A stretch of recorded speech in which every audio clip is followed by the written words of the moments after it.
Class 12-এর মেয়েরা, আমি আজকে তোমাদের তৃতীয় অধ্যায়ের ঔপনিবেশিক আধিপত্যের প্রকৃতি যে অধ্যায়টি আছে তার ঔপনিবেশিক রাষ্ট্রের অর্থনীতি নিয়ে আলোচনা করব। কিন্তু তার আগে আমি তোমাদের কাছে বেশ কিছু বিষয় তোমাদের নিয়ে আলোচনা করতে চাই, কারণ আগের ক্লাসে আমরা পড়েছি পলাশী, বক্সার, দেওয়ানি এবং দৈত্য শাসনের ফলে বাংলা, বিহার, উড়িষ্যায় তারা যেভাবে অর্থাৎ ব্রিটিশ ইস্ট ইন্ডিয়া কোম্পানি তাদের শাসন ব্যবস্থা চালু করেছিল।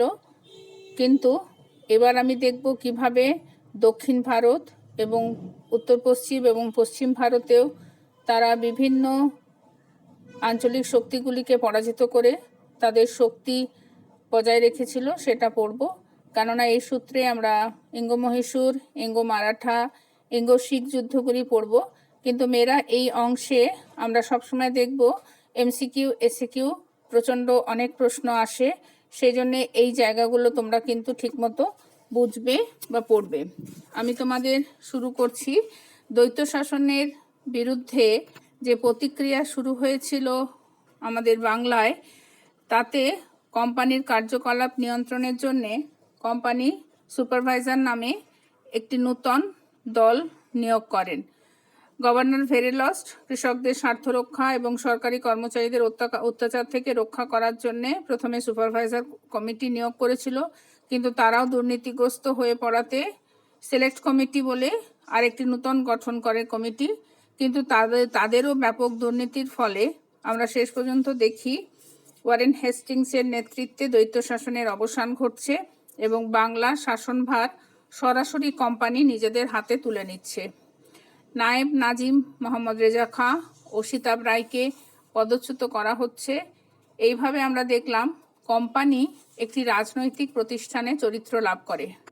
যে কোম্পানি ইস্ট ইন্ডিয়া কোম্পানি এসেছিল ভারতবর্ষে ব্যবসা করতে, তারা কিন্তু এখানে এসে একটি রাজনৈতিক প্রতিষ্ঠানের রূপ নিল।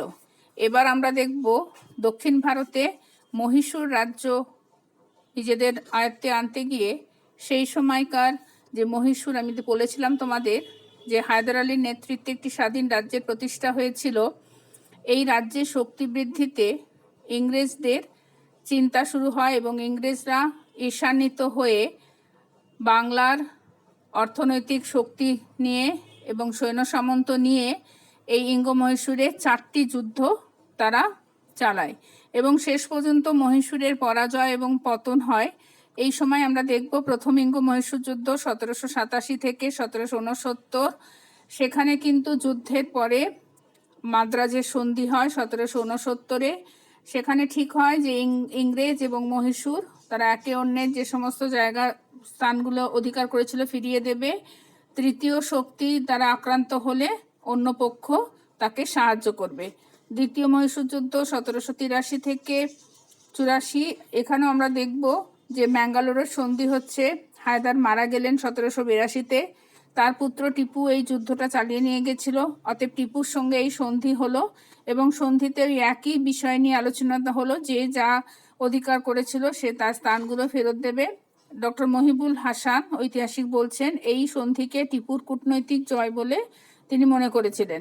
তৃতীয় ইঙ্গ মহীশূর যুদ্ধ 1790 থেকে 92। এই যুদ্ধ দেখলাম শ্রীরঙ্গপত্তমের সন্ধি হলো। এই শ্রীরঙ্গপত্তমের সন্ধি 1792। টিপু যুদ্ধের ক্ষতিপূরণ স্বরূপ 3,30,00,000 টাকা এবং নিজ রাজ্যের অর্ধেকটা ইংরেজ নিজাম এবং মারাঠাদের ছেড়ে দিতে বাধ্য হয়েছিল। এই সময় আমরা দেখব যে ইংরেজদেরকে নিজাম এবং মারাঠা একত্রিতভাবে এই যুদ্ধে টিপুকে লড়তে হয়েছিল এবং ক্ষতিপূরণের টাকা জামিন হিসেবে তার 2 পুত্রকেও ইংরেজদের হাতে তুলে দিতে হয়। চতুর্থ ইঙ্গ মহীশূর যুদ্ধ হয়েছিল 1799 এবং সেখানে আমরা দেখলাম টিপু যুদ্ধে পরাজিত নিহত হয় এবং মহীশূরের পতন ঘটে। মহীশূরের বৃহৎ অংশ ইংরেজ ও নিজামের মধ্যে ভাগবাটাবাটি হয়ে যায়। এবার আমরা দেখব ইঙ্গ মারাঠা যুদ্ধ। পানিপথের তৃতীয় যুদ্ধ 1761 খ্রিস্টাব্দে মারাঠা শক্তি চূড়ান্তভাবে পরাজিত হলে অখণ্ড মারাঠা সাম্রাজ্যের স্বপ্ন যখন ধূলিসাৎ হয়ে গিয়েছিল, তখন পেশোয়া যে রাজত্ব শুরু করেছিল প্রথম মাধব রাও, তারা আস্তে আস্তে মারাঠাদের শক্তি বৃদ্ধি করছিল। সেক্ষেত্রেও ইংরেজরা তাদের প্রতি ঈর্ষান্বিত হয়ে প্রথম ইঙ্গ মারাঠা যুদ্ধ 1775 থেকে 82, কিন্তু আমরা দেখলাম সলবাই সন্ধি 1782 দ্বারা এই যুদ্ধের অবসান ইংরেজরা দ্বিতীয় মাধব রাওকে পেশোয়া করলো এবং রঘুনাথ রাওকে বার্ষিক 3 লক্ষ টাকা বৃত্তি দিল।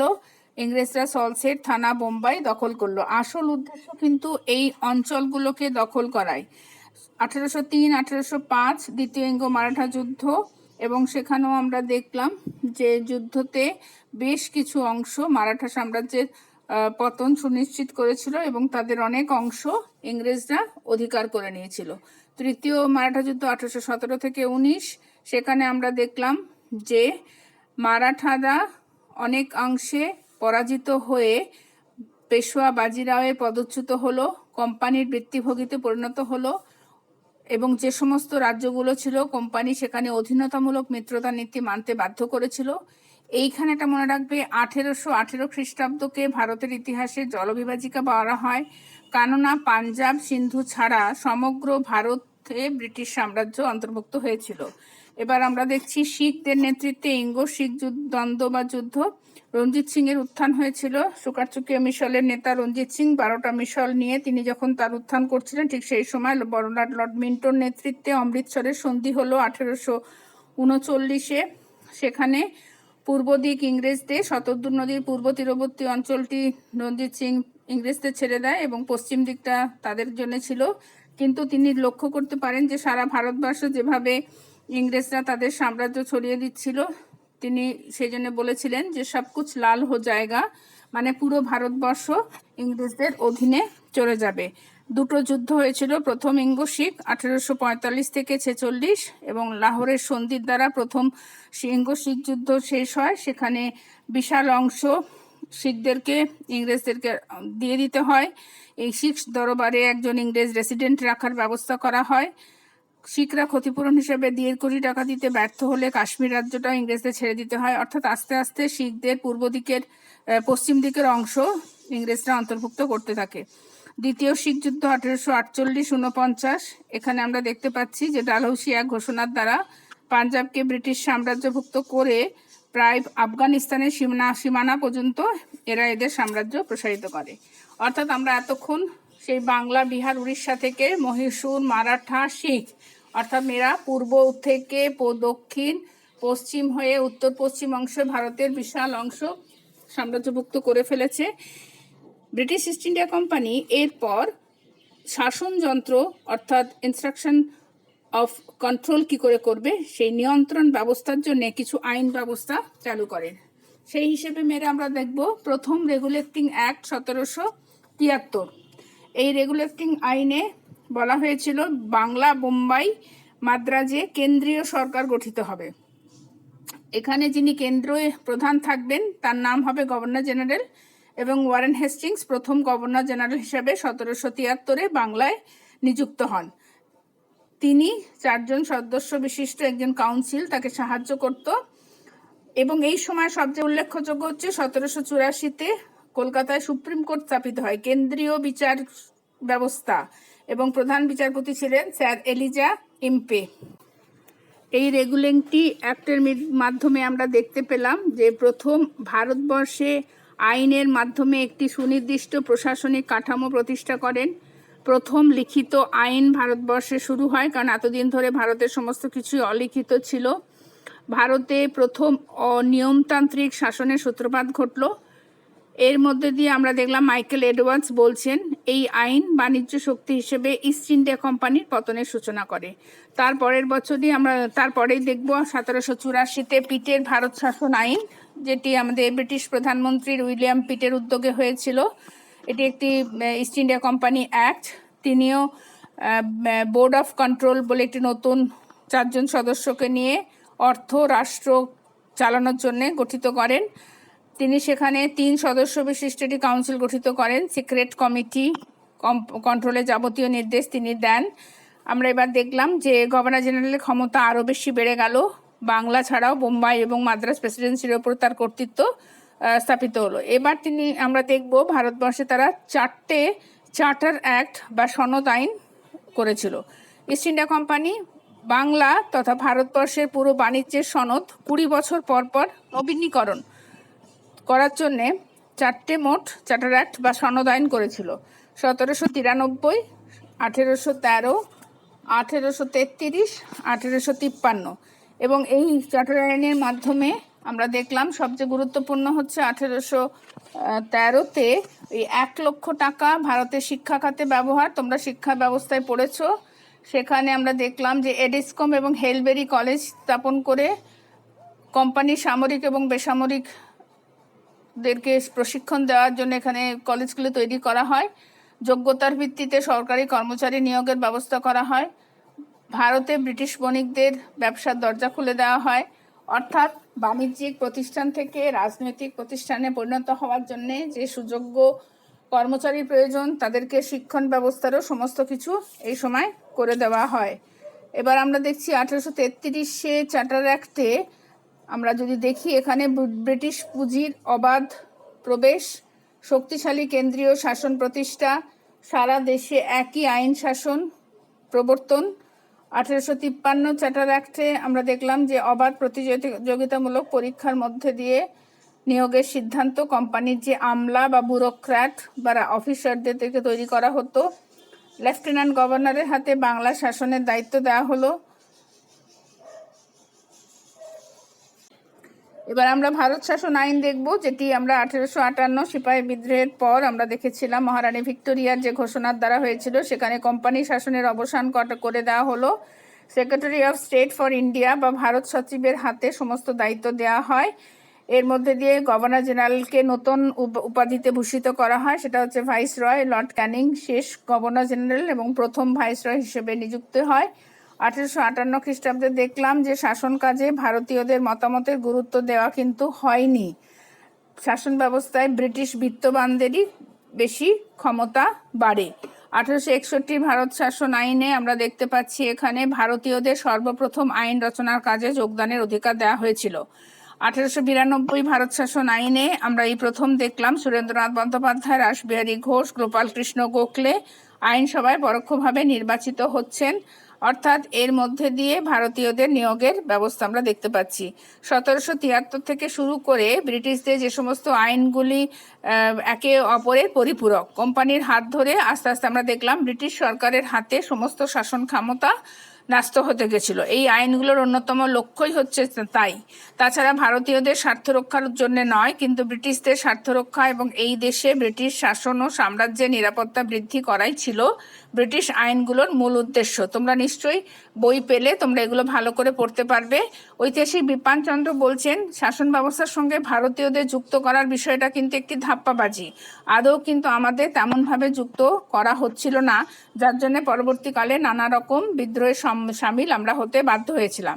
এবার আমরা দেখব আমলাতন্ত্র, অর্থাৎ এই পুরো শাসনযন্ত্রকে, আইন শাসন বিচারকে পরিচালনা করার জন্যে আমলাতন্ত্র প্রতিষ্ঠার উদ্দেশ্যে ভারত শাসন আইনগুলো বা চার্টার অ্যাক্টগুলো আমরা দেখেছি, সেগুলোকে প্রতিষ্ঠা করতে গিয়ে লর্ড কর্নওয়ালিস ভারতে প্রথম আমলাতন্ত্রের প্রবর্তন করেন এবং তিনি কোর্ট কর্নওয়ালিস নামে 1793 খ্রিস্টাব্দে সমস্ত ভারতের নীতি এবং কর্মপদ্ধতিগুলিকে একটি সংকলিত করেন এবং তিনি সিভিল সার্ভিসের প্রবর্তন করেন, অর্থাৎ কোম্পানির লোকেরা যারা এখানে এসে কাজ করবে তাদের ভারতীয় ভাষা ও আইনে দক্ষ হতে হবে, তবেই এই আমলাতন্ত্রের তারা যোগ দিতে পারবে। লর্ড ওয়েলেসলিকে আমরা দেখলাম তারপরে 1800 খ্রিস্টাব্দে ফোর্ট উইলিয়াম কলেজ প্রতিষ্ঠা করে এখানে ব্রিটিশ আমলারা নিযুক্ত হয়ে 3 বছরের প্রশিক্ষণ নিত, কিন্তু 1802-তে এই কলেজ বন্ধ হয়ে যায়। লন্ডনের হার্টফোর্ডে ইস্ট ইন্ডিয়া কলেজ, যা পরবর্তীকালে হেলবেরি কলেজে স্থানান্তরিত হয়, সেখানে 2 বছরের প্রশিক্ষণ নিয়ে তবেই ভারতে এসে এখানে কাজে নিযুক্তিকরণের কথা বলা হয়। প্রতিযোগিতামূলক পরীক্ষার মধ্যে দিয়ে ইংল্যান্ডের অভিজাত পরিবারের সন্তানরা ভারতের প্রশাসনের উচ্চপদে সেই সময় নিযুক্ত হতো। 18 থেকে 23 বছর বয়সী সকল প্রজাই এই পরীক্ষায় বসতে পারত। সিভিল সার্ভিস কমিশন ইংল্যান্ডে এই প্রতিযোগিতামূলক পরীক্ষা নেওয়ার ব্যবস্থা করে। আসলে এটি অধ্যাপক শেখর বন্দ্যোপাধ্যায় বলছেন, এর মধ্যে দিয়ে কেন্দ্রীভূত প্রশাসনিক আমলাতন্ত্রের ইস্পাত কাঠামোটি বেশ যথোপযুক্ত হয়ে উঠল, শক্ত ভিতের ওপর প্রতিষ্ঠিত ব্রিটিশ ভারতীয় সাম্রাজ্যের প্রয়োজন মেটাতো। ভারতীয়দের নিয়োগে কিন্তু বঞ্চনা আমরা লক্ষ্য করতে পারছি। যোগ্যতা থাকলেও উচ্চ সরকারি পদে কিন্তু ভারতীয়দের নিয়োগ তেমনভাবে করা হচ্ছে না। 500 পাউন্ড বা তার বেশি বেতনের কোনো পদে ভারতীয়রা নিযুক্ত হতে পারত না। 1813-তে দেখতে পাচ্ছি নিম্ন স্তরে পদে ভারতীয়দের নিয়োগ বাড়ছে। 1857 খ্রিস্টাব্দে অবাধ প্রতিযোগিতামূলক পরীক্ষার মাধ্যমে কিছু কিছু ক্ষেত্রে উচ্চ পদগুলি ভারতীয়দের প্রবেশের সুযোগ আসছে। 1914 এবং 1922-এ যথাক্রমে 5% এবং 15% করে ভারতীয়দের নিয়োগ করা হয়ে থাকে।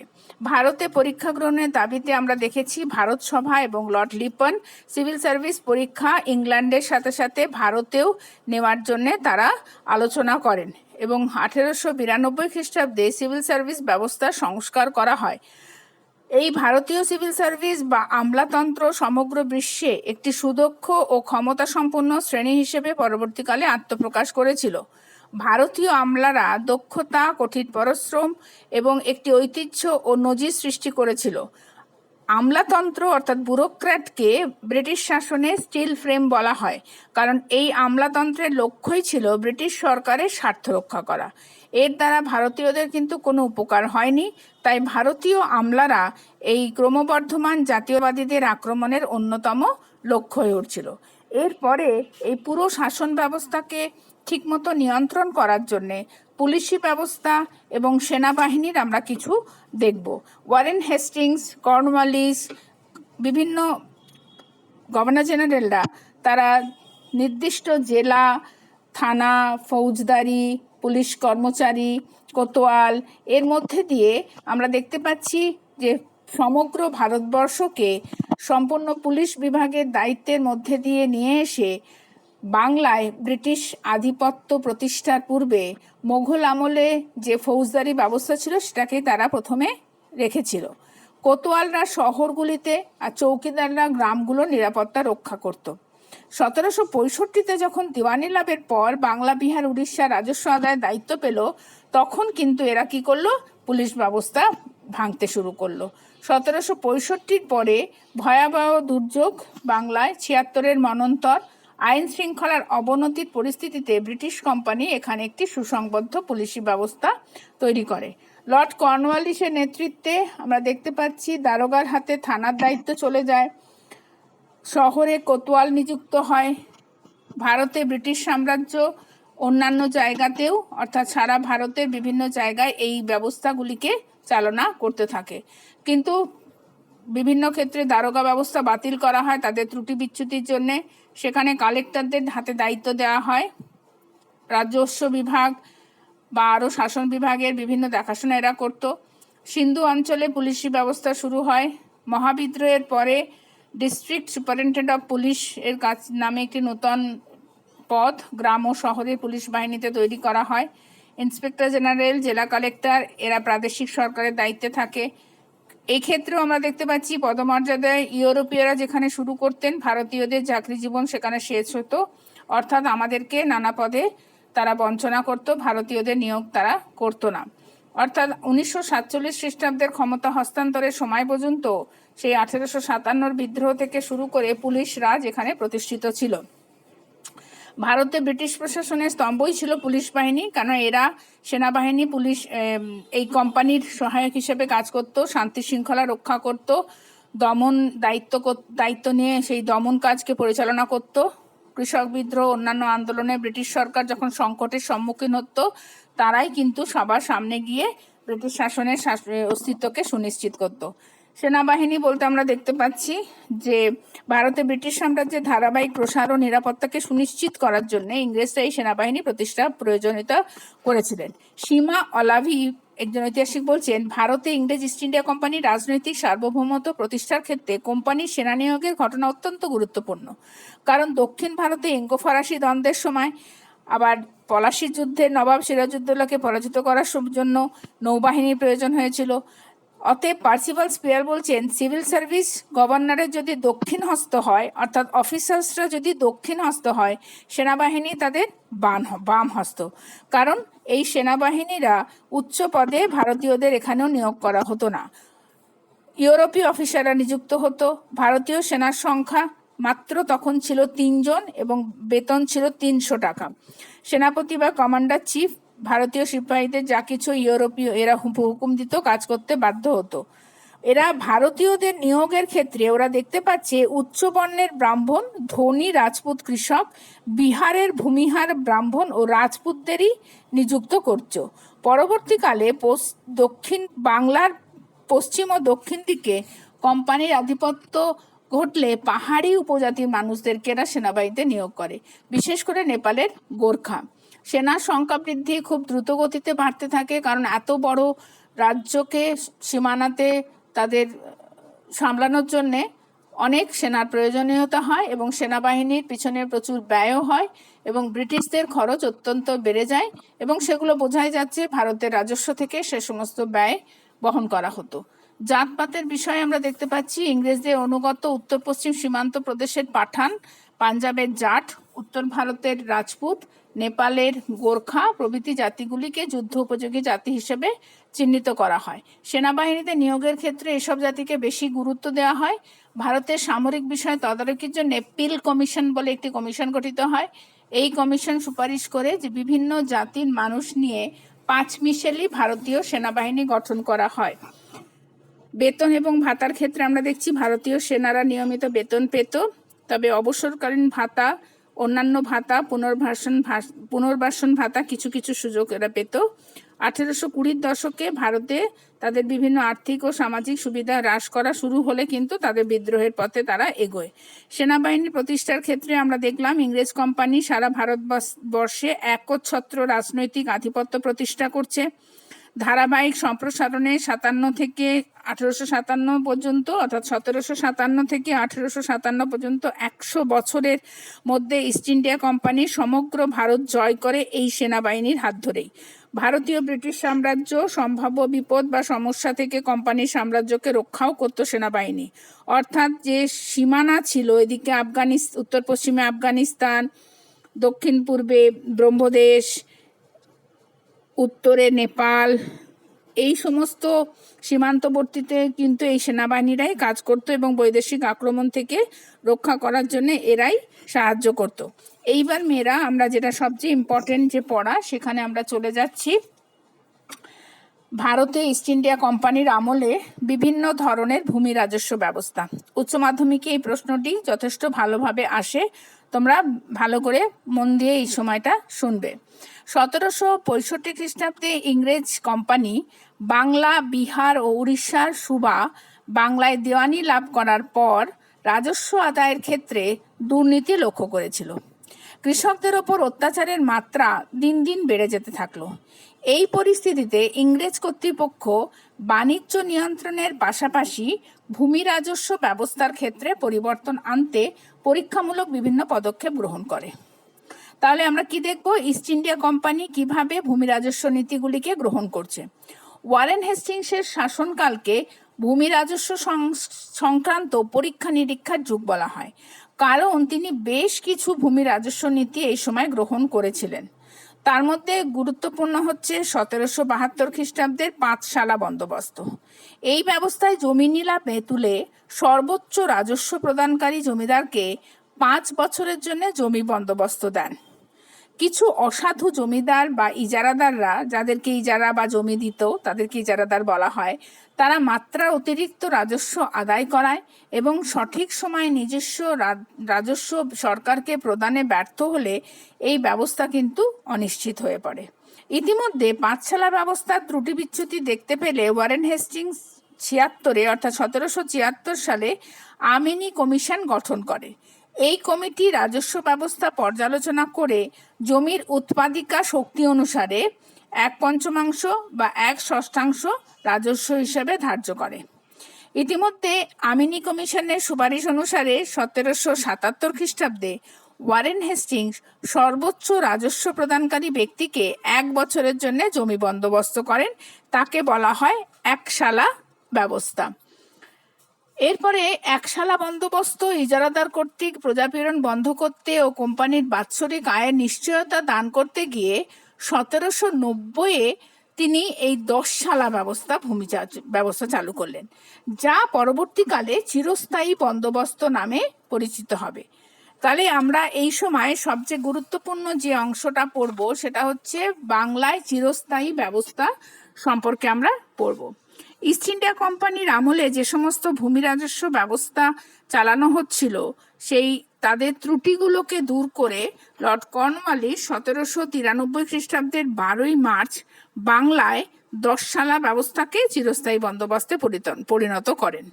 তাহলে এই চিরস্থায়ী বন্দোবস্তের শর্তগুলো কি ছিল? প্রথম, জমিদাররা নির্দিষ্ট সময়ের মধ্যে রাজস্ব প্রদানের মাধ্যমে বংশানুক্রমিকভাবে জমি ভোগ করবে। এই নির্দিষ্ট সময় মানে সূর্যাস্ত আইন বলে একটি আইনের মধ্যে দিয়ে একটি নির্দিষ্ট দিন ধার্য করে দেওয়া হতো যে সূর্য ডোবার আগে তাদেরকে সমস্ত রাজস্ব দিতে হবে এবং বংশানুক্রমিকভাবেই জমিদাররা সেই জমি ভোগ করবে। দ্বিতীয়, জমিদার আদায়কৃত রাজস্বের 9 কোম্পানিকে প্রদান করতে হবে।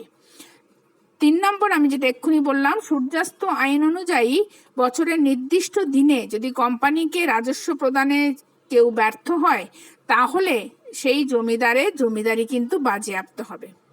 আর 4 হচ্ছে, প্রাকৃতিক দুর্যোগেও রাজস্বের পরিমাণ কিন্তু কমানো হতো না, একই থাকতো। তাহলে এই যে 4টে ইম্পর্টেন্ট শর্ত চিরস্থায়ী বন্দোবস্তে লর্ড কর্নওয়ালিস দিয়েছিল, এর উদ্দেশ্য কি ছিল, কি চেয়েছিল, যে চিরস্থায়ী বন্দোবস্তের মধ্যে দিয়ে কি উদ্দেশ্য? নির্দিষ্ট সময়ের মধ্যে নির্দিষ্ট পরিমাণ রাজস্ব আদায় করে সরকারি বাজেট প্রস্তুত করা, অর্থাৎ এক বছরে ওরা কতটা ইনকাম করতে পারবে সেটা তারা নির্দিষ্ট সময়, মানে ওই সূর্যাস্ত আইন মানে নির্দিষ্ট দিন ওরা বুঝে যেত যে পুরো বাংলা থেকে কত পরিমাণ রাজস্ব তারা পাবে এবং তার ভিত্তিতে বছরের ইনকামটা তাদের কাছে একটি নির্ধারিত হবে।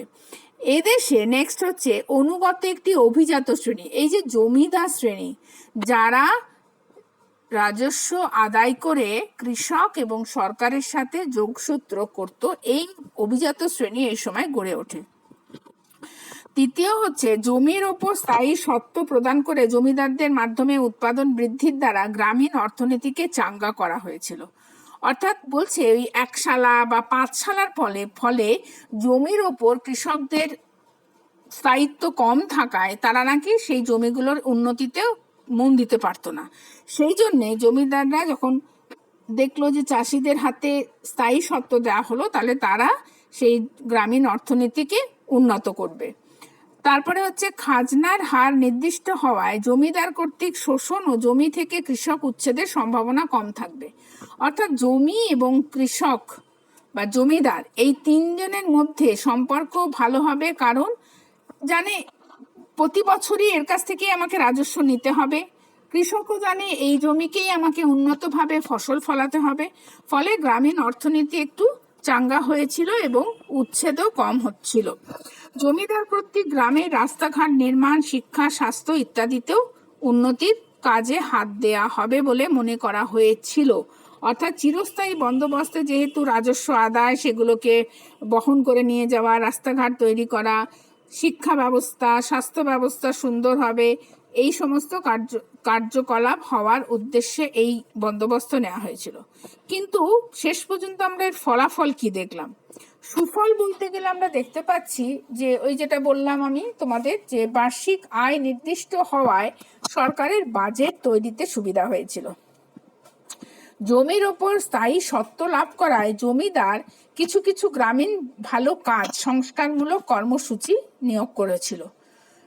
থার্ড হচ্ছে, পতিত জমি, অর্থাৎ যে জমিতে চাষযোগ্য ছিল না তাদেরকে পুনরুদ্ধার করে আবার পুনরায় চাষের যোগ্য করে তুলে জমির পরিমাণ বাড়ানোর সময় পেয়েছিল। অর্থাৎ যেগুলোতে চাষ হচ্ছিল না সেগুলোকে আবার ভালো করে চাষযোগ্য করলে রাজস্ব বেশি আসবে, জমিদারি বাড়বে, এই কাজটা কিন্তু বেড়েছিল। খাজনার হার নির্দিষ্ট হওয়াতে কৃষককে জমি থেকে উচ্ছেদ করা তার পক্ষে সম্ভব ছিল না। এই ব্যবস্থায় ইংরেজ অনুগত এক অভিজাত শ্রেণীর উদ্ভব হয়েছিল।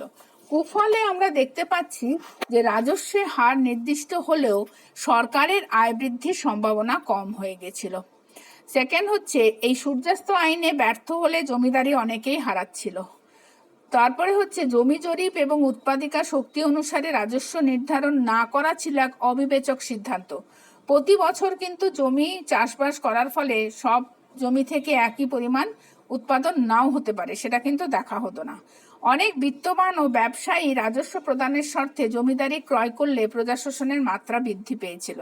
বহু জমিদার গ্রাম ছেড়ে শহরে বসবাস করায় এই রাস্তাঘাট, শিক্ষা, স্বাস্থ্যের যে কথা বলা হয়েছিল সেটা কিন্তু অনেক ক্ষেত্রে হয়নি। এই ব্যবস্থায় জমির ওপর কৃষকের সত্ত্ব না থাকায় জমিদারও ইচ্ছামতো কৃষককে উৎখাত করত। কোথাও কিন্তু বলা হয়নি যে কৃষককে পাট্টা দেয়া হয়েছে জমির মালিক হিসেবে, অতএব জমিদার ইচ্ছা করলে কিন্তু কৃষকদেরকে উৎখাত করতে পারত। এই ব্যবস্থায় ইজারাদার, পত্তনিদার প্রভৃতি মধ্যবিত্তভোগী শ্রেণীর উদ্ভব হয়। এদের শাসনে কৃষকদের অবস্থা খুব শোচনীয় হয়ে গেছিল। চিরস্থায়ী বন্দোবস্ত সম্পর্কে অধ্যাপক মার্সম্যান মনে করেন, এই ব্যবস্থা হলো বলিষ্ঠ, সাহসিকতাপূর্ণ এক বিচক্ষণ পদক্ষেপ। ঐতিহাসিক হোমস এর মতে চিরস্থায়ী বন্দোবস্ত একটি দুঃখজনক ভুল ব্যবস্থা। এবার আমরা আরেকটি ব্যবস্থা পড়ব, তা হচ্ছে রায়তবাড়ি ব্যবস্থা। আলেকজান্ডার রিড ও টমাস মুনরো ভারতের দক্ষিণ ও দক্ষিণ পশ্চিম অঞ্চলে কৃষকদের সঙ্গে সরাসরি রাজস্ব আদায়ের মধ্যে রায়তবাড়ি ব্যবস্থা চালু করে। এই ব্যবস্থায় খাজনার হার উৎপন্ন ফসলের 45 থেকে 55% ছিল। মহলওয়ারি ব্যবস্থায় এলফিনস্টোন ছিলেন মহলওয়ারি ব্যবস্থার রূপকার। 1822 খ্রিস্টাব্দে মধ্য ভারত, গাঙ্গেয় সমভূমি ও উত্তর পশ্চিম সীমান্ত প্রদেশে এই ব্যবস্থা চালু হয়। এই প্রথায় কয়েকটি গ্রাম নিয়ে মহল বা তালুক সৃষ্টি করে তা ইজারা দেওয়ার রীতি প্রচলিত হয়। এই ব্যবস্থায় মহলদার বা তালুকদারদের প্রাপ্য অংশ ছিল রাজস্বের 20 থেকে 30 ভাগ। ভাইয়াচারি বলে একটি ব্যবস্থা পাঞ্জাবের বিস্তীর্ণ অঞ্চলে এই ব্যবস্থা চালু করা হয়। এই ব্যবস্থায় প্রত্যেক চাষির সঙ্গে পৃথক পৃথকভাবে রাজস্ব ধার্য করে গ্রামেই নির্ধারিত ব্যক্তির দ্বারা তা সংগ্রহের ব্যবস্থা করা হয়েছিল। এবার আমরা এই ভূমি রাজস্ব নীতির ফলাফল বা প্রভাবটা একটু দেখি। নানা রকম ত্রুটি বিচ্যুতি লক্ষ্য করা গিয়েছিল। সকল ভূমি রাজস্ব ব্যবস্থায় রাজস্বের পরিমাণ অত্যন্ত বেশি ছিল। তাছাড়া প্রাকৃতিক দুর্যোগ বা অন্যান্য কারণে কিন্তু রাজস্ব মকুবের কোনো ব্যবস্থা না থাকায় কৃষকদের উপর খুব চাপ বেড়ে গেছিল। সেকেন্ড হচ্ছে, জমির ওপর কৃষকের মালিকানা সত্ত্ব না থাকায় জমিদার বা ইজারাদাররা ইচ্ছামতো জমি থেকে তাদেরকে উচ্ছেদ করে তাদেরকে বার করে দিত। নেক্সট হচ্ছে, জমিদার গ্রাম ছেড়ে শহরে চলে যেত। আমি তোমাদের বলেছি অনেক রকম উন্নয়নমূলক কাজ কিন্তু যা বলা হয়েছিল তা হতো না। চিরস্থায়ী বন্দোবস্তে জমিদারদের আয় বৃদ্ধি পেলেও ভবিষ্যতে কিন্তু সরকারি আয় সেভাবে বাড়েনি। অর্থাৎ জমিদাররা সব অর্থটাই ঠিকমতো সরকারের কাছে পৌঁছে দিচ্ছে কিনা সেটাও কিন্তু একটা সমস্যার জায়গা হয়ে উঠছিল। জমিদার, ইজারাদার এই সমস্ত নতুন যে মধ্যস্বত্বভোগীরা উঠেছিল তাদের অত্যাচার কৃষকরা সর্বশান্ত হয়ে যাচ্ছিল। জমিদারদের অতিরিক্ত শোষণে অনেক কৃষকই ভূমিহীন শ্রমজীবীতে পরিণত হচ্ছিল। এবার আমরা দেখি যে জমিদারদের ক্ষমতা বাড়ছিল, কৃষকদের অধিকার হারাচ্ছিল, রাজস্বের হার উচ্চ হচ্ছিল। মহাজন বলে একটি শ্রেণী গড়ে ওঠায় কৃষকরা তাদের কাছ থেকে এক বিপুল পরিমাণ ঋণের দায়ে তারা বেঁধে পড়ছিল। অর্থাৎ মহাজনরা কৃষকদেরকে সর্বশান্ত করে দিচ্ছিল। নেক্সট আমরা দেখলাম একটি মধ্যবিত্ত শ্রেণী বলে একটি নূতন শ্রেণীর উদ্ভব হলো, কারণ সেই সময় ধনশালী এই শ্রেণী বিশাল জীবনযাত্রা, বিলাসবহুল জীবনযাত্রা আদায় করত। সবচেয়ে গুরুত্বপূর্ণ হচ্ছে, সমাজে একটি সামাজিক বিপ্লব তৈরি হয়েছিল, কারণ চিরাচরিত অর্থনৈতিক ব্যবস্থা ভেঙে পড়েছিল এবং নূতন অর্থনৈতিক ব্যবস্থার সম্মুখীন আমরা হয়েছিলাম। সেই সময় যৌথ পরিবার ও পঞ্চায়েত ব্যবস্থা ভাঙতে শুরু করে, কুটির শিল্পের ধ্বংস হয়, জনসংখ্যা বৃদ্ধির ফলে জমির ওপর মানুষের চাপ বেড়ে যায়। এইভাবে মাথাপিছু জমির পরিমাণ কমে গেলে জমির ওপর নির্ভর করে জীবিকা নির্বাহ কঠিন হয়ে পড়ে। গ্রামীণ সমাজে নায়েব, গোমস্তা, মহাজন প্রভৃতির সংখ্যা বেড়ে যায়। এইভাবে গ্রাম জীবনে একটি সামাজিক বিপ্লব ঘটে এবং অর্থনৈতিক জীবনে আমাদের ভারতীয়দের এক দুঃখের সময় চলতে থাকে।